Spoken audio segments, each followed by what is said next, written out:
Assalamualaikum warahmatullahi wabarakatuh. Sebelum kita mulai, kita awali dan baca Al-Quran Al-Fatihah.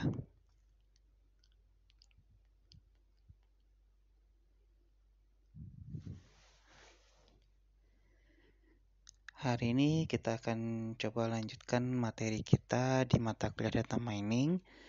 Nah, kita akan coba tambahkan lagi satu teknik lagi yang ada di dalam data mining, yaitu kita bicara tentang teknik klasifikasi. Nah, klasifikasi merupakan salah satu bagian dari model prediksi yang sudah kita bahas di pertemuan sebelumnya. Nah, sebelum kita lanjut, kita lihat dulu apa sih sebenarnya klasifikasi di dalam data mining tersebut. Nah, klasifikasi adalah fungsi penggalian data yang menetapkan item dalam koleksi untuk menargetkan kategori atau kelas. Nah, klasifikasi itu bahasa kitanya, kita juga ingin mengelompokkan data. Terus apa bedanya dengan clustering? Clustering juga mengelompokkan data. Nah, bedanya adalah di clustering kita mengelompokkan data berdasarkan kesamaan. Tapi kalau di dalam klasifikasi, kita mengelompokkan data berdasarkan kelas-kelas data. Nah, dari sisi model data miningnya juga berbeda. Kalau clustering itu termasuk ke model deskripsi dan klasifikasi itu masuk ke model prediksi. Nah, kemudian apa tujuan dari klasifikasi tersebut? Nah, tujuannya adalah untuk memprediksi secara akurat kelas target untuk setiap kelas dalam data. Nah, contohnya model klasifikasi dapat digunakan untuk mengidentifikasi pemohon pinjaman sebagai risiko kredit rendah, sedang, atau tinggi.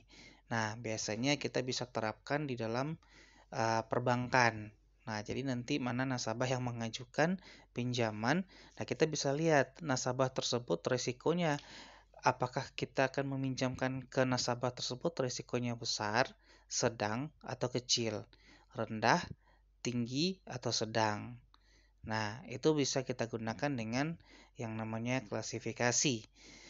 Nah, kemudian klasifikasi banyak diaplikasikan di dalam apa saja. Nah, pertama untuk segmentasi pelanggan.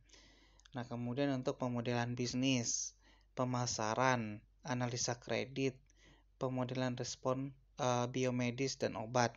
Dan masih banyak lagi di mana klasifikasi ini bisa diterapkan. Nah, dari beberapa penelitian yang saya lakukan, itu saya coba bisa untuk melakukan klasifikasi, salah satunya pernah untuk masalah kredit. Nah, peminjaman, resiko peminjaman, kemudian menentukan apakah sebuah motor bekas itu akan dilakukan perbaikan atau langsung dijual kembali dan lain sebagainya. Banyak yang bisa dilakukan dengan menggunakan teknik klasifikasi dalam data mining ini. Nah, kemudian data mining khususnya untuk klasifikasi itu erat kaitannya dengan yang namanya decision tree atau pohon keputusan. Nah, pohon keputusan ini merupakan pemetaan mengenai alternatif pemecahan masalah, menganalisa risiko, dan dapat mencari penyelesaian terbaik dengan memperhitungkan faktor-faktor dari masalah tersebut. Nah, nanti di dalam pohon keputusan, mungkin selama ini pernah melihat pohon keputusan seperti apa. Yang pasti dimulai dari akarnya yang paling atas, kemudian ada masing-masing cabang, dan nanti cabang itu ujungnya nanti ada yang namanya daun. Nah, kemudian ada yang namanya, kalau menurut saya itu adalah buah gitu. Buah itulah keputusannya nanti yang akan kita cari. Nah, kemudian di dalam data mining, untuk membuat sebuah pohon keputusan itu tidak simple atau tidak gampang. Ada nanti sebuah algoritma yang bisa kita gunakan untuk membuat atau merancang pohon keputusan tersebut. Nah, pohon keputusan atau decision tree tersebut memiliki simpul akar, cabang, dan daun. Nah, setiap node internal menunjukkan decision tree setiap cabang menunjukkan hasil tes dan setiap daun itu memegang label kelas. Nah, jadi node paling atas di pohon adalah node root atau node akar. Nah, inilah yang akan kita tentukan misalnya untuk membuat pohon keputusan nanti ada istilahnya yang namanya label target. Nah, label target adalah keputusan yang kita cari itu apa, dan ada yang namanya prediktor. Prediktor ini adalah faktor-faktor penentu keputusan tersebut. Nah, prediktor ini semakin banyak nanti prediktor yang kita gunakan, maka pohon kita akan menjadi semakin panjang dan keputusan yang akan diambil juga semakin bagus. Cuma prosesnya akan melalui proses yang sangat panjang sekali. Nah, jadi kira-kira seperti itu. Nah, apakah semua prediktor itu akan bisa diterapkan atau dimasukkan untuk mendapatkan keputusan? Bisa iya, bisa tidak jawabannya. Nah, misalnya kalau seandainya sebuah keputusan itu prediktornya dipengaruhi oleh 4 faktor misalnya. Nah, apakah keempat-empatnya itu bisa mendapatkan keputusan? Bisa saja. Nah, kalau seandainya keempat-empatnya penentu keputusan, maka pohon kita itu akan ada 4 level ke bawah nanti. Nah, tapi kalau seandainya Pak bisa saja 2 saja atau 3 prediktor saja untuk menentukan keputusan tersebut, bisa saja. Tergantung dari hasil perhitungan yang akan kita gunakan eh, melalui algoritma yang ada dalam data mining nantinya. Nah, kemudian decision tree berikut untuk konsep buy komputer yang menunjukkan apakah pelanggan di sebuah perusahaan cenderung membeli komputer atau tidak. Nah, ini contoh nih. Contohnya mungkin di sini terlihat bahwa ada satu node akar. Nah, akar ini di situ adalah usia. Nah, masing-masing node nanti ada yang punya yang namanya cabang. Nah, cabang inilah nanti yang disebut dengan atribut dari masing-masing variabel. Nah, di sini terlihat bahwa usia ini atributnya adalah muda, kemudian middle age atau remaja, kemudian ada dewasa. Nah, kemudian dari 3 cabang ini nanti itu akan bisa menghasilkan keputusan langsung. Bisa saja ada muncul cabang baru. Nah, di sini terlihat bahwa kalau yang middle age itu langsung keputusannya adalah iya. Nah, tapi kalau seandainya dicek apakah dia young atau muda, itu dicek lagi apakah dia pelajar atau tidak, student atau tidak.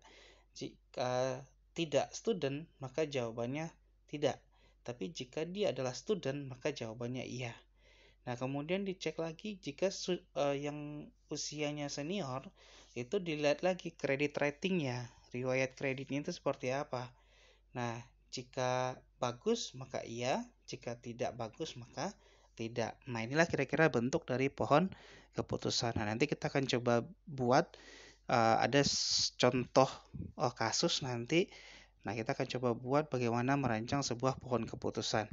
Nah, jadi di dalam klasifikasi khususnya untuk yang decision tree, kita akan merancang pohon keputusan di mana nanti juga akan dihasilkan yang namanya aturan. Nah, aturan itu bisa dibaca dari pohon keputusan yang sudah dihasilkan. Nah, kemudian manfaat dari decision tree itu apa?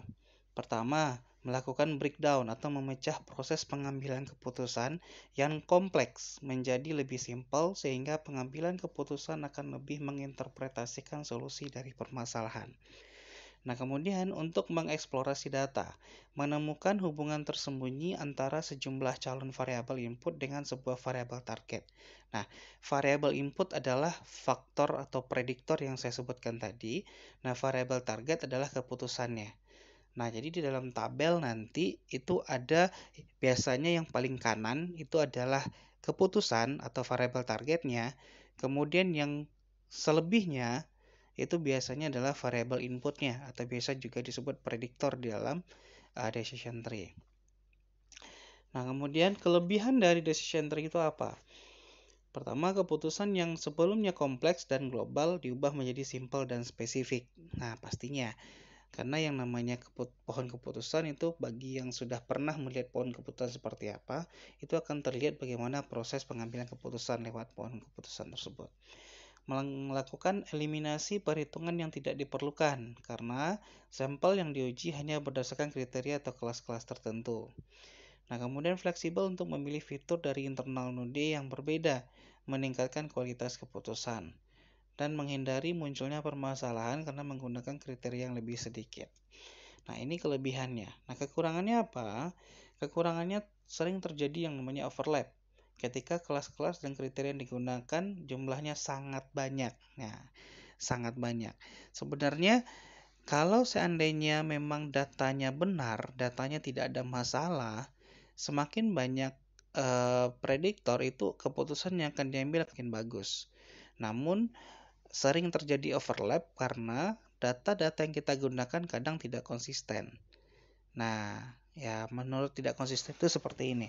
Misalnya ada misalnya di perbankan ya, ada dua nasabah. Dua nasabah ini mempunyai prediktor yang sama, mempunyai faktor penentu yang sama. Nah, ada 4 faktor penentu, empatnya itu sama kondisinya.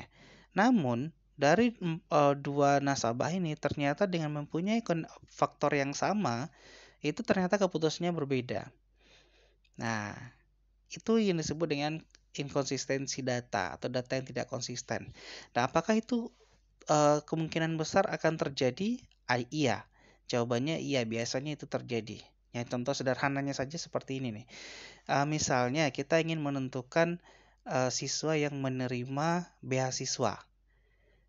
Nah, siswa yang menerima beasiswa ini ternyata ada dua kandidat dengan mempunyai faktor yang sama, prediktornya sama persis. Nah, namun keputusannya dari dua ini yang satu memperoleh beasiswa, yang satu tidak.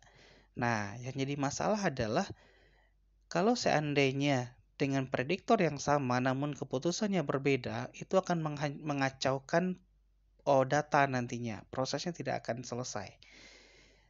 Nah, jadi kondisi seperti ini biasanya ada faktor-faktor penentu lain selain dari prediktor utama tadi. Ya contohnya misalnya kalau siswa tadi salah satunya adalah mungkin ada faktor kedekatan dengan gurunya misalnya. Nah, makanya dia bisa dapat beasiswa yang teman yang lain, yang temannya yang punya kondisi yang sama tidak dapat beasiswa. Nah, bisa saja. Nah, itu kondisi seperti itu akan mengacaukan data dan proses pembuatan pohon keputusan tidak akan selesai nantinya. Nah, makanya sering terjadi overlap. Nah, kemudian pengakumulasian jumlah error yang besar dari setiap tingkat dalam suatu pohon keputusan. Pastinya semakin banyak cabang atau level pohonnya itu ke bawah nantinya, nah itu proses errornya semakin besar juga. Nah, kemudian kualitas keputusan yang dihasilkan sangat bergantung pada bagaimana pohon keputusan tersebut didesain. Nah, jadi jangan salah, pengambilan keputusan itu bisa dibaca dari pohon keputusannya itu sendiri. Nah, apabila proses pembuatan pohon keputusannya sudah salah, maka secara otomatis keputusan yang akan diambil juga akan salah nantinya. Nah, akibatnya jika pengambilan keputusan salah, maka secara otomatis nanti bisa saja saat itu juga sebuah perusahaan bisa mengalami kebangkrutan karena salahnya pengambilan keputusan. Nah, jadi ini sangat penting sekali karena memang data mining ini targetnya adalah decision making. Nah, decision making. Jadi kalau seandainya prosesnya salah, otomatis decision yang dibuat, keputusan yang dibuat otomatis akan salah. Nah, akibatnya akan fatal. Nah, kemudian ada algoritma yang bisa kita gunakan dalam klasifikasi. Salah satunya adalah C45. Nah, apakah cuma C45 algoritma dalam klasifikasi? Jawabannya tidak, banyak sekali. Ada K-nearest neighbor, ada Bayesian classifier, dan lain sebagainya. Ada super vector mesin juga, ada CART, Classification and Regression Tree. Nah, itu banyak sekali. Jadi yang akan kita bahas cuma satu saja, yaitu C45. Nah, bagaimana C45 ini? Nah, Salah satu algoritma induksi poin keputusan disebut dengan ID tree atau iteratif dichotomy star tree. Nah, di mana nanti ID tree inilah yang menjadi cikal bakal yang namanya algoritma C45. Nah, ID tree sendiri dikembangkan oleh J. Roscoe Inland. Dalam prosedur algoritma ID tree ini, input berupa sampel training, kemudian ada label training, dan atribut itu sendiri. Nah, kemudian bagaimana proses dari algoritma C45? Nah, kalau dilihat prosesnya sebenarnya simpel. Cuma cara menghitung, cara mendapatkan bagaimana poin keputusan itu dibuat nantinya itu yang merupakan prosesnya sangat panjang. Nah, di sini simpel aja. Satu, pilih atribut sebagai akar. Nah, kalimatnya adalah pilih atribut sebagai akar. Apakah kita tinggal pilih? Jawabannya tidak. Untuk menentukan akar, itu prosesnya ada perhitungannya. Nah, jadi mana yang akan atribut itu yang akan menjadi akar? Misalnya tadi ada 4 prediktor. Faktor A, B, C, D misalnya. Nah, mana yang akan kita jadikan akar? Apakah kita bisa patok, oh yang A jadi akar, yang B jadi akar, C jadi akar, D jadi akar? Tidak bisa.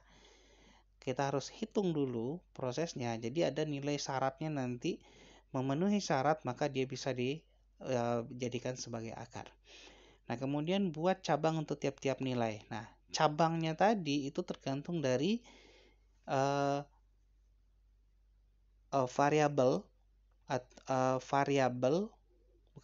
atribut dari variabel input. Nah, jadi masing-masing nanti misalnya variabel input atau prediktor A. Prediktor A ini ternyata dia punya atribut. Nah, atributnya misalnya 1, 2, 3. Nah, kalau atribut dari prediktor A 1, 2, 3 dan prediktor A ini menjadi akar, maka cabangnya ada 3 nanti, yaitu 1, 2, dan 3.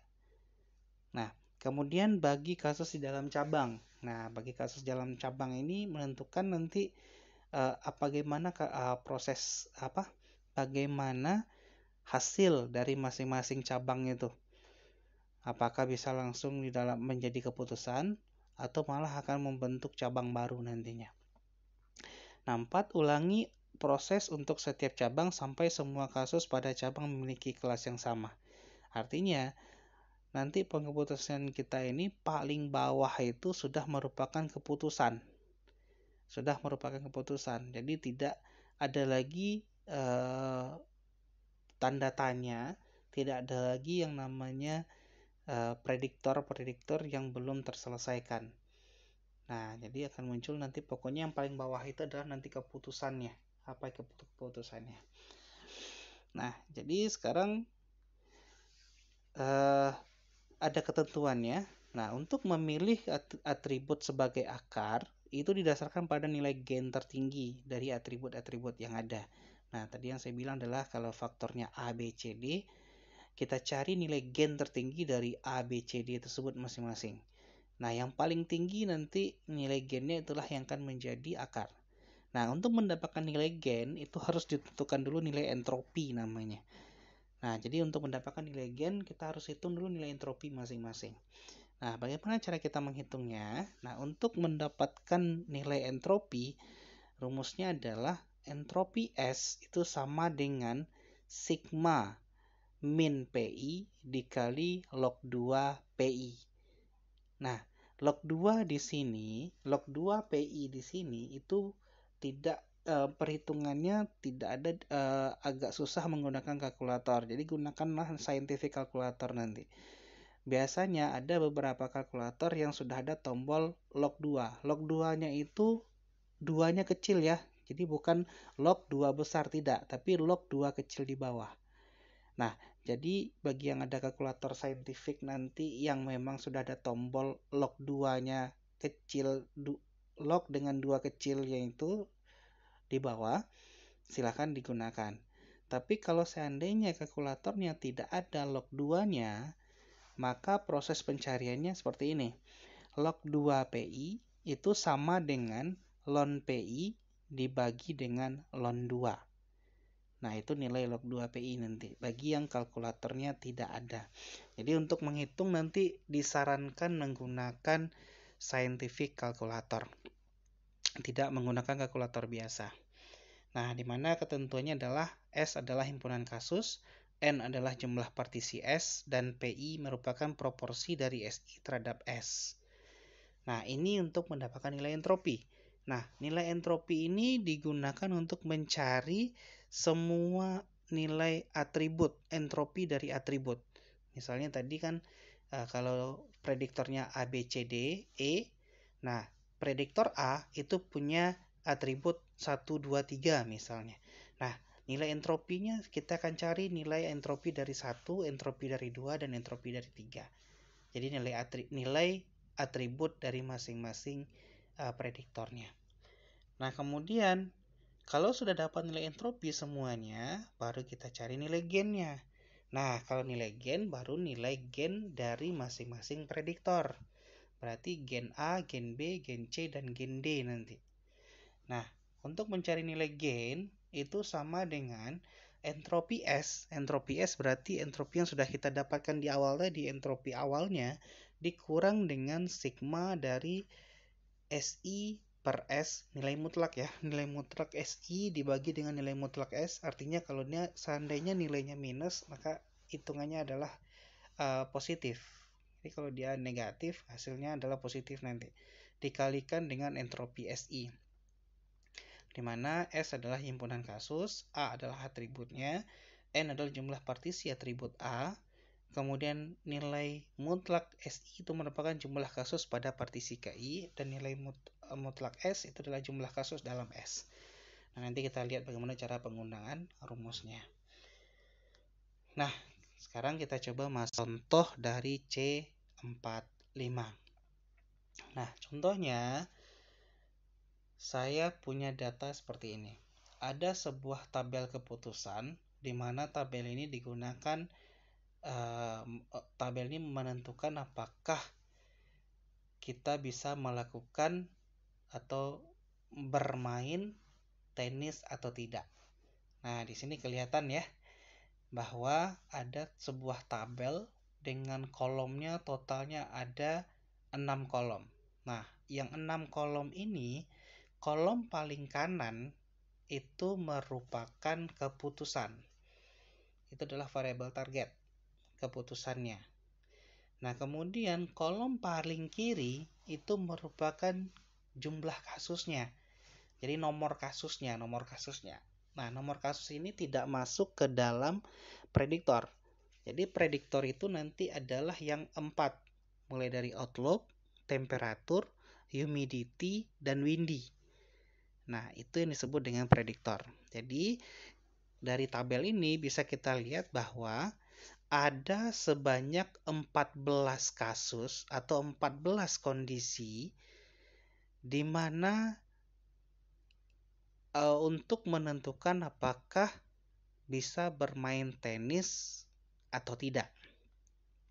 Dipengaruhi oleh 4 prediktor, yaitu outlook, temperatur, humidity, dan windy. Nah, di sini misalnya contohnya adalah jika outlook-nya sunny atau cerah, cuacanya cerah, temperaturnya panas, kelembaban atau humidity-nya tinggi, dan windy ini angin false, seperti tidak ada angin, maka keputusannya no, artinya jangan main. Jadi jika cuacanya cerah, temperaturnya panas, kelembabannya tinggi, dan anginnya tidak ada, maka jangan main. Nah, itu untuk kasus yang pertama. Kasus yang kedua, cuacanya cerah, temperaturnya panas, kelembabannya tinggi, tapi anginnya ada. Itu juga jangan main. Nah, itu keputusannya. Nah, jadi kalau dilihat ini dari 14 kasus ini, tidak ada kasus yang sama.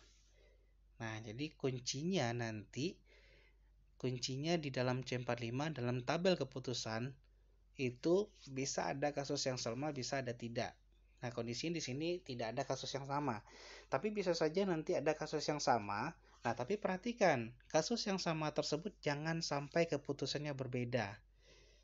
Nah, contohnya ya misalnya nomor 1 dan nomor 2. Misalnya dia sama-sama outlooknya sunny, temperaturnya hot, humidity-nya high, windy-nya sama-sama false misalnya. Keputusannya yang satu yes, yang satu no. Nah, jangan sampai seperti itu. Kalau seperti itu kondisinya berarti data kita nggak valid. Berarti tabel keputusan kita juga tidak valid. Nah, jadi pastikan nanti jika ada data yang sama, pastikan keputusannya juga ikut sama. Tapi jangan sampai berbeda. Salah satu berbeda itu akan fatal nanti. Pohon keputusan tidak akan jadi. Nah, ini adalah data awal. Ini data awal tabel keputusan bermain tenis. Nah, sekarang pertanyaannya adalah dari 4 prediktor, outlook, temperatur, humidity, dan windy ini, mana yang akan kita jadikan akar?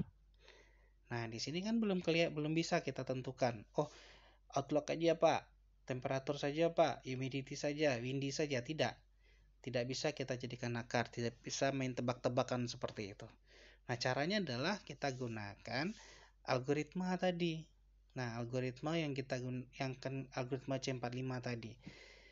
Langkah pertama adalah tentukan pilih atribut sebagai akar katanya. Nah, untuk menentukan akar, tadi syaratnya adalah cari nilai gain tertinggi. Nah, nilai gain diperoleh dari adanya nilai entropi. Nah, berarti kita akan cari di sini. Langkah pertama adalah kita hitung dulu kasusnya. Nah, di sini jumlah kasus kita ada 14. Nah, langkah pertama adalah ini. Hitung jumlah kasus, kemudian hitung jumlah keputusan yang yes, dan hitung jumlah keputusan yang no. Nah, di sini bisa dilihat kasus kita adalah 14. Keputusan yes-nya ada 10, keputusan no-nya ada 4. Nah, sampai di situ kita udah dapat. Nah, cuma semuanya akan kita hitung. Contohnya, di Outlook itu yang sunny berapa, cloudy berapa, rainy berapa. Nah, sunny, cloudy, sama rainy disebut dengan atribut. Berarti untuk sunny itu ada 5, cloudy ada 4, rainy ada 5. Nah, kebetulan ini saya sengaja kasih warnanya berbeda ya, biar gampang hitungnya. Tapi nanti pada saat ujian, warnanya semuanya hitam. Nah, silahkan matanya agak jeli.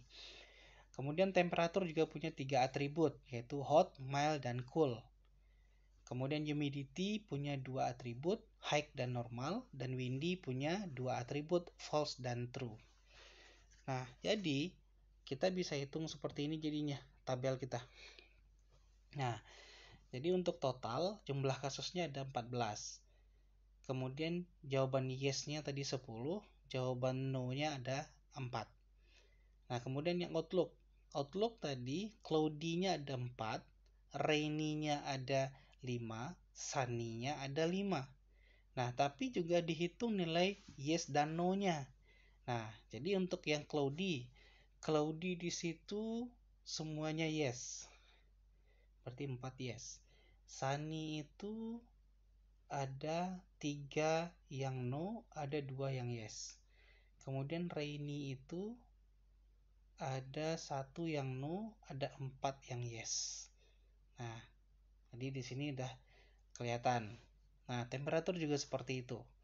Temperatur juga akan kita hitung seperti itu. Humidity juga, windy juga. Jadi masing-masing kita sudah dapat.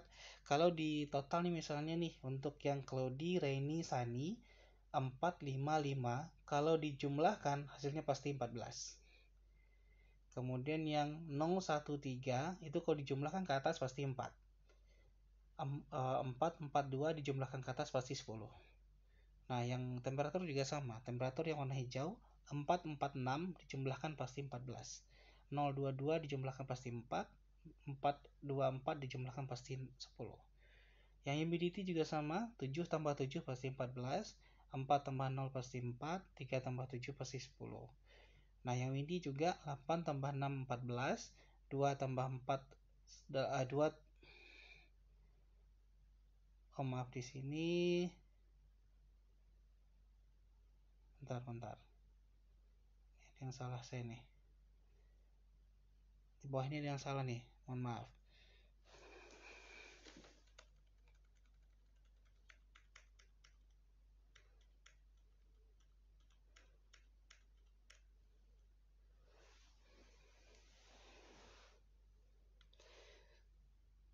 jumlahkan ke kirinya, dijumlahkan juga sama. Ini di bawah ini yang salah, nanti kita cek lagi. Oke, nanti kita cek lagi. Nah, kemudian setelah kita dapat angka yang seperti ini, apa yang kita lakukan lagi? Cari nilai entropi masing-masing. Nah, entropi total, kita akan cari nilai entropi total, entropi cloudy, entropi rainy, entropi sunny, kemudian entropi cool, hot dan mild, entropi high dan normal, entropi false dan true. Nah, cara menghitungnya sama dengan rumus kita tadi. Nah, untuk mendapatkan nilai entropi total itu sama dengan sigma dari min PI dikali log 2 PI. Nah, PI yang mana? PI adalah proporsi SI terhadap S. Nah, misalnya tadi yang keputusan no itu ada jawabannya adalah 4. Yang yes tadi ada 10. Berarti totalnya adalah 14. Berarti untuk yang no, PI itu sama dengan 4/14. Untuk yang yes berarti 10/14. Nah, jadi kalau kita mengacu ke tabel tadi, berarti tidak per jumlah kasus, SI per S, kemudian S1 per S, kemudian IA per jumlah kasus, S2 per S. Nah, berarti PI itu adalah min 4/14 dan 10/14. Jadi kalau dihitung, min PI dikali dengan log 2 PI ditambah min P1 dikali log 2 P1 ditambah min P2 dikali log 2 P2. Nah, berarti min 4/14 dikali log 2 4/14 ditambah dengan min 10/14 dikali dengan log 2 10/14. Jadi kalau didapatkan nilai entropi total kita adalah 0,8631 sekian-sekian. Nah, jadi sudah dapat nilai entropi total. Nah, kemudian kita akan cari nilai entropi dari masing-masing atribut dalam Outlook. Berarti entropi cloudy, entropi rainy, dan entropi sunny. Prosesnya juga sama. Tadi cloudy itu di tabel itu adalah 0 dan 4. Cloudy itu yang no-nya adalah 0, yang yes-nya ada 4. Berarti otomatis di sini min 0/4 kali log 2 0/4 ditambah dengan min 4/4 kali log 2 4/4. Nah, kalau dicari, nah syaratnya di sini adalah apabila salah satunya bernilai 0, kalaupun dicari nanti itu hasilnya akan 0. Nah, jadi min 0/4 kali log 2 0/4 ditambah dengan min 4/4 kali log 2 4/4. Itu karena salah satunya adalah 0, maka hasilnya akan 0. Nah, kemudian rainy juga sama. Rainy tadi kasusnya adalah 1 dan 4. Rainy tadi 1 dan 4. 1 tidak, 4 iya. Jadi 1/5, min 1/5, dan min 4/5 nanti proses pencariannya. Ini dia. Min 1/5 kali log 2 1/5 ditambah dengan min 4/5 kali log 2 4/5. Jadi hasilnya adalah 0,7219 sekian. Sunny juga sama, 0,970. Nah, dilakukan proses pencarian untuk semuanya sampai ke temperatur. Temperatur juga mempunyai nilai. Nah, apabila nilainya salah satunya 0, hasilnya adalah 0. Apabila dua-duanya bernilai sama, contohnya untuk yang hot ini tidaknya 2, iyanya 2. Kalau dia sama nilainya, maka hasilnya pasti 1. Silahkan nanti dicari. Ini dia untuk yang hot. Untuk yang mild, min 2/6 kali log 2 2/6 ditambah min 4/6 kali log 2 4/6, hasilnya 0,918. Ini untuk temperatur. Untuk humidity juga sama. Untuk humidity dapat yang high-nya 0,9852, yang normalnya adalah 0. Kemudian yang untuk windy, nah untuk windy tadi saya tadi ada salah sedikit. Nah, hasilnya seperti ini. Jadi 0,811 dan 0,918. Jadi kalau dimasukkan ke dalam tabel, hasil kita jadi ini untuk gain baru ini ya, ini baru entropi. Nah, kemudian untuk gain sekarang, gain tadi rumusnya adalah entropi S. Entropi S adalah entropi total dikurang dengan sigma dari SI per S dikali dengan entropi SI. Berarti prosesnya seperti ini. Jadi untuk mencari nilai gain untuk outlook, nah berarti entropi total kita dikurang dengan berapa nilai outlook per total dikali dengan entropi outlook. Berarti tadi entropi total kita 0,863. Kemudian nilai entropi kita untuk yang tadi outlook nilainya apa saja?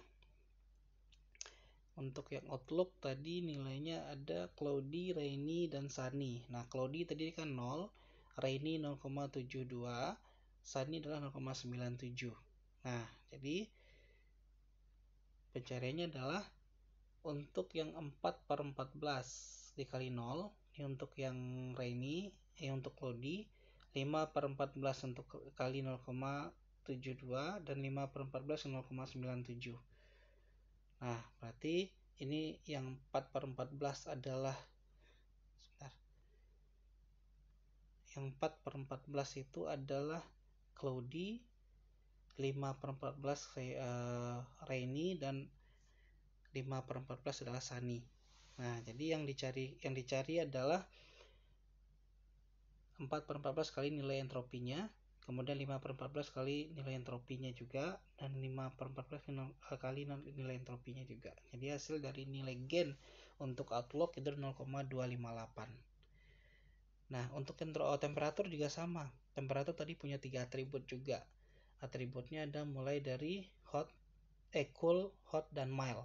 Berarti di sini untuk pencariannya 0,863 dikurang dengan 4/14 kali 0 ditambah 4/14 kali 1 ditambah 6/14 kali 0,918. Nah, didapatlah hasil entropinya, hasil gainnya adalah 0,183. Nah, ini prosesnya. Cara yang sama juga digunakan untuk yang humidity dan juga untuk yang windy.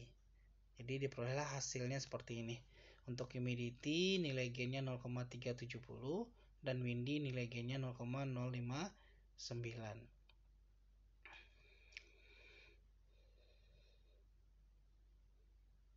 Oke. Nah, jadi kalau sudah dapat kita nilai gainnya, kita lihat dari 4 nilai gain yang ada, itu nilai gain yang tertinggi yang mana? Nah, ternyata nilai gain yang tertinggi adalah 0,370, yaitu nilai gain dari humidity. Maka humidity lah menjadi akar.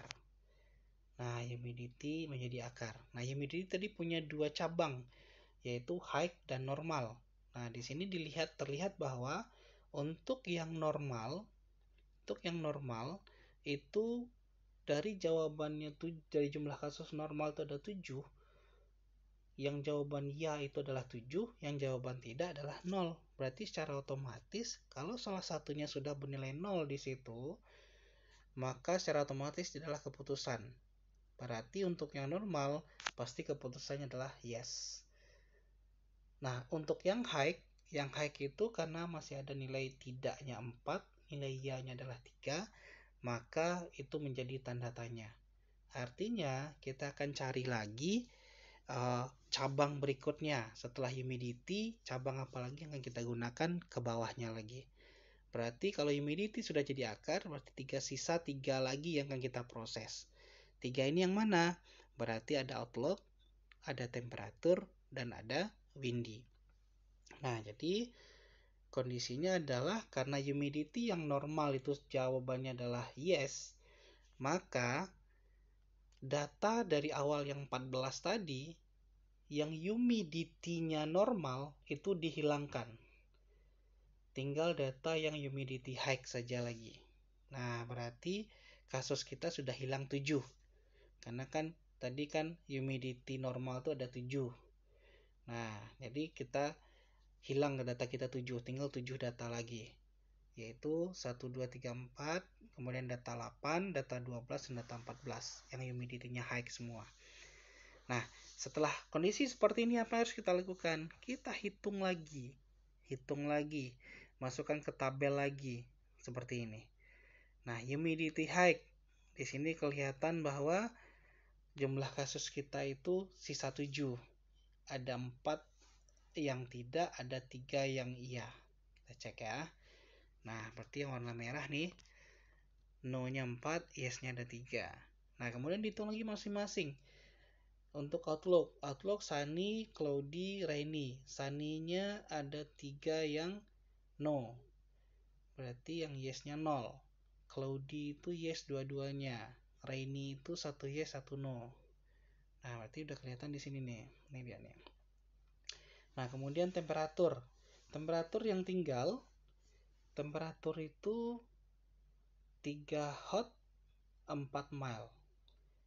Ya, yang hot itu 2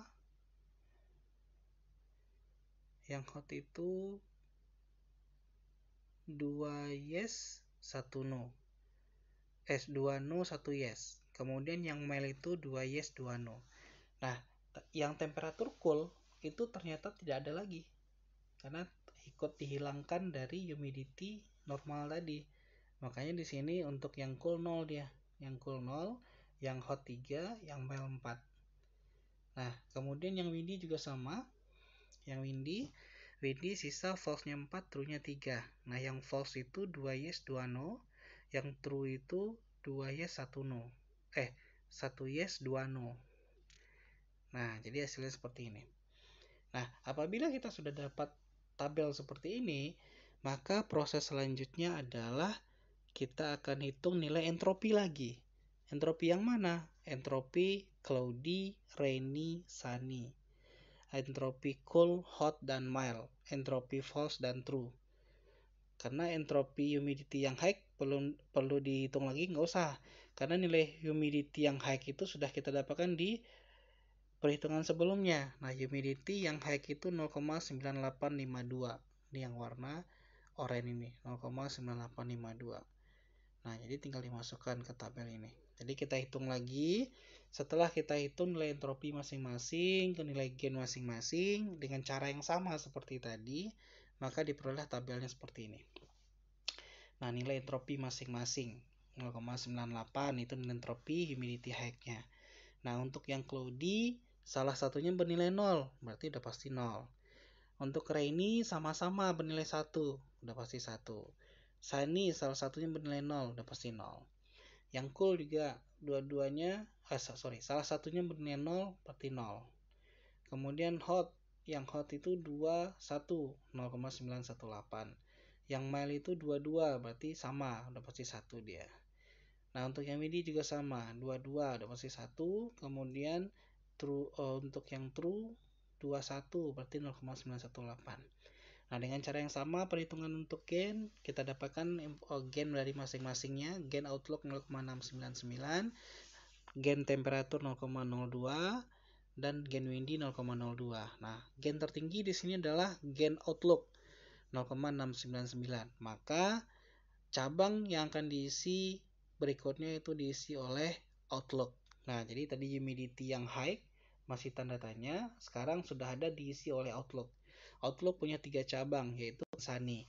Nah, dari tabel kita bisa lihat cloudy itu salah satunya bernilai 0 keputusannya. Yang no-nya 0, yang yes-nya 2. Berarti untuk cloudy jawabannya adalah yes. Ini dia. Nah, untuk sunny itu yang yes-nya 0, yang no-nya 3. Berarti jawaban untuk sunny adalah no. Nah, yang rainy jawabannya 1-1. 1 yes, 1 no. Nah, karena masih 1-1, belum ada salah satunya bernilai 0, maka masih tanda tanya. Tanda tanya lagi. Berarti ada kemungkinan ada satu lagi. Ada tambahan cabang lagi ke bawah. Ada level lagi pohon yang akan kita buat. Nah, caranya ya berarti kita kembali lagi ke data awal kita lagi. Bukan data awal, data yang sisa 7 tadi. Nah, data yang sisa 7 Yang Cloudy sama Sunny kita hilangkan. Jadi yang Outlook Cloudy, yang Outlook Sunny sudah kita hilangkan sekarang. Berarti sisa hanya yang Rainy saja. Nah, Outlook yang Rainy saja. Nah, Outlook yang Rainy saja ini sisa di 2 data saja berarti. Data nomor 4 sama data 14. Nah, di sini kita sudah bisa masukkan lagi. Kita coba hitung lagi masing-masing ke dalam tabel. Nah, ini dia nih. Berarti tadi yang humidity high dan outlook rainy kan kasusnya sisa 2 nih. Sisa 2 itu 1Y, 1No. Nah, kemudian kita hitung temperatur. Temperaturnya yang mile-nya ada 2. 1Y, 1No juga. Nah, yang mile. Berarti yang cold sama hot udah 0 dua-duanya. Nah, kemudian yang windy 1 false, 1 true. Yang false adalah yes, yang true adalah no. Nah, ini dia. Nah, kalau angka ini sudah kita dapatkan, kita cari lagi nilai entropi dari masing-masing. Ini udah gampang nih cari nilai entropi nih. Karena salah satunya bernilai 0 atau dua-duanya bernilai sama. Nah, ini sudah gampang. Jadi kita cari nilai entropinya, kita cari nilai gennya, maka diperoleh seperti ini. Nah, jadi nilai entropinya untuk yang humidity high, outlook rainy-nya itu adalah 1, entropi cool 0, entropi hot 0, entropi mild itu 1. Entropi false adalah 0 dan entropi true adalah 0 karena salah satu bernilai 0. Nah, nilai gennya sudah pasti 1 dikurang sudah pasti 0. Kemudian untuk nilai gen windy 1 dikurang 0 pastinya. Maka sudah pasti 1. Nah, dari sini gen tertingginya adalah windy. Maka windy lah yang menjadi cabang berikutnya. Nah, windy punya atribut 2 yaitu false dan true. Nah, di sini bisa dilihat dari tabel ini, yang false itu jawabannya adalah yes. Yang true itu jawabannya adalah no. Karena salah satunya udah bernilai 0. Maka tidak ada lagi cabang berikutnya ke bawah. Berarti false adalah yes, true adalah no. Jadi dari 4 prediktor yang kita punya tadi, ternyata untuk penentu keputusan bermain tenis atau tidak, itu hanya 3 prediktor yang dipakai dalam proses pengambilan keputusan, yaitu pertama humidity, yang kedua outlook, yang ketiga windy. Berarti untuk yang temperatur tidak masuk. Nah, dari sini kita bisa dapatkan beberapa aturan. Aturan kita sebanyak keputusan yang bisa diambil di bawah, yaitu ada 5 aturan. Nah, apa saja? 1. If humidity normal, then play yes. Nah, kemudian aturan kedua, if humidity high and outlook cloudy, then play yes. Kemudian aturan ketiga, if humidity high and outlook sunny, then play no. Aturan ketiga. Nah, aturan keempat, if humidity high and outlook rainy and windy falls, then play yes. Aturan kelima, if humidity high and outlook rainy and windy true, then play no. Nah, jadi ada 5 aturan yang bisa kita dapatkan, 5 keputusan lah, 5 keputusan berdasarkan pohon keputusan yang kita sudah rancang. Nah, jadi kalau seandainya kita tidak ada masalah dengan data, tidak terjadi inkonsistensi data, tidak adanya duplikasi data dan lain sebagainya, maka pohon keputusan kita secara otomatis akan bisa kita selesaikan seperti ini. Nah, jadi kira-kira di dalam C45, tujuan akhir dari C45 adalah membuat pohon keputusan. Jadi berdasarkan tabel keputusan yang diketahui di awal, kita akan bisa merancang sebuah pohon keputusan dan menghasilkan aturan-aturan untuk pengambilan keputusan nantinya. Nah, oke, sampai di sini materi yang bisa saya berikan tentang C45, silahkan dipelajari. Kita akan coba buat latihan nanti. Nah, kita akhiri sampai di sini. Kita tutup dengan baca Al-Quran. Al-Fatihah.